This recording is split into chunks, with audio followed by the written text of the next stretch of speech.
Praise the Lord, good morning again. एक और सुबह है, ये है प्रभु की सुबह। दिल की गहराई से धन्यवाद कीजिए, स्तुति कीजिए। आमीन। आज अध्याय 2 पढ़ेंगे हम, गिनती की पुस्तक, उसका दूसरा अध्याय। लगातार हम हर दिन एक अध्याय पढ़ रहे हैं। अध्याय 2 और अध्याय 3 लगभग एक से हैं, बट इन शॉर्ट थोड़ा सा कम मात्रा में हम पढ़ेंगे, लेकिन पूरी तरह से देखें। ये क्या है? छावनी में गोत्रों का क्रम। गोत्र किस रीति से खड़े होंगे, कैसे कैसे काम करेंगे, वो क्या क्या काम करेंगे, छावनी में वो किस रीति से होंगे, उनके लिए भी व्यवस्था बनाई गई है। अगर इतिहास में देखूं तो भारत में और खासतौर से राजस्थान में भी ऐसा क्रम है। हमारे यहाँ पगड़ी का क्रम है, किस प्रकार की पगड़ी कौन सी जाति को पहननी है, कहाँ रहेंगे, कैसे रहेंगे, किस हाल में रहेंगे, ये भी राजस्थान का इतिहास है। हालांकि मैं इतने सब चीज़ों को नहीं जानता, लेकिन मैं इतिहास जानता हूँ। मैंने ये सब चीज़ें देखी नहीं है, लेकिन अगर आप इंटरनेट पे फाइंड करेंगे, थोड़ा ढूंढेंगे, तो अलग अलग पगड़ी से पता चलता है कौन कौन सी जाति का है, कौन सी जाति कहाँ बैठेगी, कौन कैसे रहेगा। ये तो खैर भारत में अलग अलग जगहों पर रहा। परमेश्वर ने यहाँ पर भी कोई क्रम दिया है, और ये तो सबसे पहले है। बाकी सारी बातें तो बाद में इन्हीं को देख के तो कॉपी किया गया। खैर, दूसरा अध्याय। फिर यहोवा ने मूसा और हारून से कहा, इजरायली मिलाप वाले तंबू के चारों ओर उनके सामने अपने अपने झुंड और अपने अपने पितरों के घराने के निशान के समीप अपने डेरे खड़े करें। जो पूर्व दिशा की ओर जहाँ सूर्योदय होता है, अपने अपने दलों के अनुसार डेरे खड़े किया करें।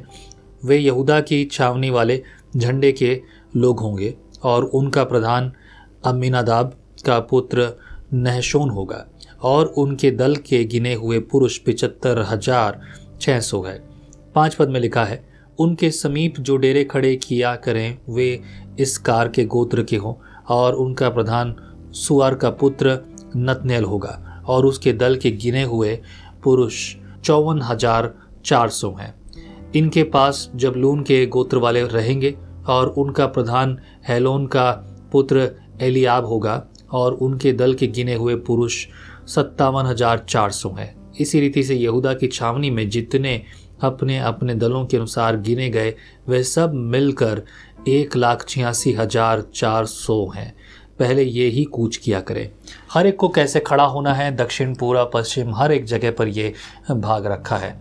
और उसके बाद हम देखेंगे 10वें पद से, तो दक्षिण की ओर रूबेन की छावनी, और उसके बाद कौन कौन लोग खड़े होंगे, उनके लोग कितने हैं, पूरी डिटेल चैप्टर 2 में है। अगर आप गौर करें तो कुछ चीज़ों को व्यवस्थित तौर पर बनाकर रखने के पीछे परमेश्वर की कुछ योजनाएं हैं। देखिए, हर बात के पीछे परमेश्वर मैं हमेशा कहता हूँ, योजना के अनुसार काम करने वाला है। कभी कभी लोग योजना को बहुत हल्के में लेते हैं। अगर देखें, नामान को कहा गया था कि नामान जा और जाकर जो तू है यर्दन नदी में डुबकी लगा। नामान कहता है कि जाकर मैं और भी बढ़िया नदी जो हैं उनमें भी जाकर डुबकी लगा सकता हूँ, यर्दन नदी में क्यों? और बढ़िया बढ़िया नदी। यर्दन नदी के बारे में आपको पता है, यर्दन नदी बहुत ज़्यादा चौड़ी नहीं है ना, बहुत ज़्यादा गहरी नहीं है। यर्दन नदी की कहानी थोड़ी अलग है। मैं भी बहुत ज़्यादा डिटेल में नहीं बता सकता आपको, पर हाँ इतना ज़रूर बताऊंगा, यर्दन नदी से भी बड़ी बड़ी और बढ़िया बढ़िया नदी और भी थी। लेकिन बात यर्दन की नहीं है, बात उस जल की नहीं है जो वहाँ पर है। बात ये भी नहीं कि वो इज़राइल में है इसलिए वो बहुत जो है क्या कहें कि पवित्र नदी है। No, exactly not like that. कुछ लोगों का मानना ऐसा है, मैं ये नहीं मानता। बाइबल इस बारे में बात नहीं करती कि वो पवित्र है या कुछ है या वैसा है।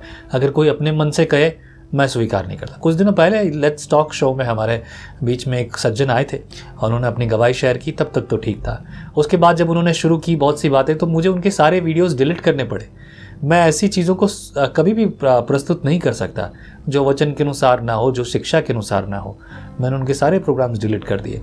उनकी वजह से 3 दिन मेरे ख़राब हुए। मेरे लिए मुश्किल की बात है। प्रभु हर बात में सिखाता है, समझदारी वाली बात समझिए। यर्दन नदी इंपॉर्टेंट नहीं थी। बात यह थी कि आज्ञा मानना, उसके अनुसार चलना, बात को सुनना, बात को स्वीकार करना और उसके अनुसार बदलाव लाना, ये बहुत ज़रूरी है। नामान के लिए चमत्कार इसलिए नहीं था कि नामान ने जो है 7 बार नदी में डुबकी लगाई। चमत्कार इसलिए था कि उसने आज्ञा मानी। Hallelujah. That is the important. The whole Bible talks about this relationship between God and human being. परमेश्वर मनुष्य के बीच में ये रिश्ता आज्ञा का है, एक दूसरे के साथ ट्रस्ट का है। प्रभु भी आप पर ट्रस्ट करता है, आपको भी प्रभु पर ट्रस्ट करना है। वो आप पर ट्रस्ट करता है कि आप उसकी बात को सुनेंगे, इसीलिए वो बार बार आपको प्रेरित करता है।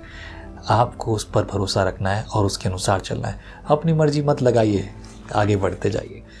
10 पद से देखें, दक्षिण की ओर रूबेन की छावनी के झंडे के लोग अपने अपने दलों के अनुसार रहें, और उनका प्रधान शेद्योर का पुत्र अलीसूर, होगा। इसी प्रकार से अगर आप बात करें तो फिर आगे बढ़ता जाता है। 32 पद से पढ़ूंगा। इजराइलियों में से जो अपने अपने पितरों के घराने के अनुसार गिने गए वे ये ही हैं, और सब छावनियों के जितने पुरुष अपने अपने दलों के अनुसार गिने गए वे सब मिलकर 6,03,550 थे। परंतु यहोवा ने मूसा को जो आज्ञा दी थी उसके अनुसार लेवी तो इजराइलियों में नहीं गिने गए। इस प्रकार जो जो आज्ञा यहोवा ने मूसा को दी थी, इजराइली उन आज्ञाओं के अनुसार अपने अपने कुल और अपने अपने पितरों के घरानों के अनुसार अपने अपने झुंड के पास डेरे खड़े करते और कूच भी करते थे, खड़े करते और चलते भी थे।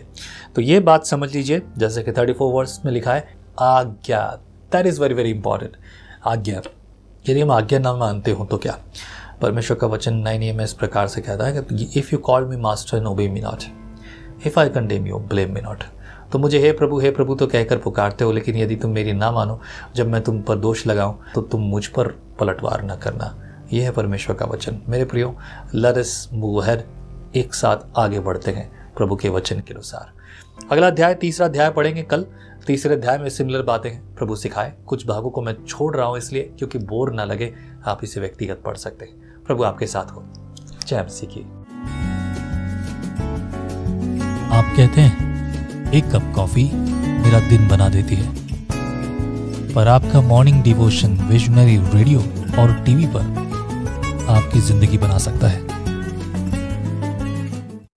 हम हमेशा सोचते हैं कि शायद मैं भी बाइबल कॉलेज जाकर बाइबल को अच्छे से सीखता, पर अब आपके लिए है visionary TV, deep Hindi Bible study के लिए।